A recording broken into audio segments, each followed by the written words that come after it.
opium lids, heavy over wet veins like membranes of the body, flowing through invisible air pipes fluidly like water under your floorboards and rusty sink.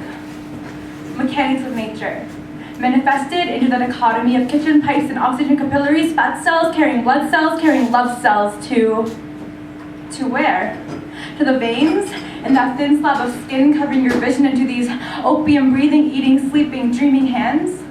Blueprint pollution, white chalk lines over a milky blue landscape confining dead land, trapping it and its chalky existence, a thread of persistence, stitching up a world that has already crumbled.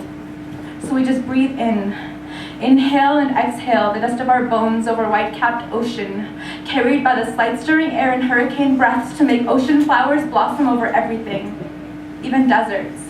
And then the eyes of the people watching the petals all withered brown like crumbling clay in the sun, dying. And this is what I see in my deepest dreams, the depths of these perceived euphoric opium dreams behind these dopamine eyelids of mine. My blissful face masks beneath the ghost that I breathe. Smoke in my face. Darkness enveloped vaguely, hovering softly. A shadowy breath, not yet real enough to fear. And this is what I see in my deepest escape. I see this, a world where everything is known, a world where a man would trade diamonds for a question to remain a question.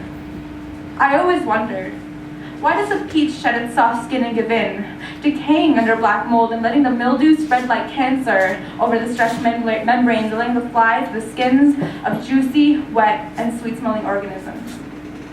This, the paradox of birth and life and birth and life and death continues, like fruits and bowls in the light of your inner eye spreading and scattering across the universe. Everything is because it isn't. It isn't because it just is.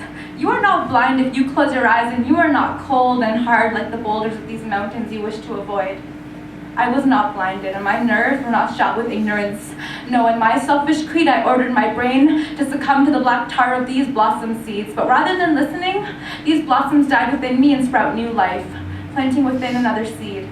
And this seed grew inside of me until I was blind enough to see, until I felt so little that the empathy burst inside of me like flaming tears choked out of dry eyes after so long. And in this way, man goes on, awakening, then burying his fruit shamefully, cutting down wisdom trees and pulling out ancient roots only to dwell again in the ignorant womb.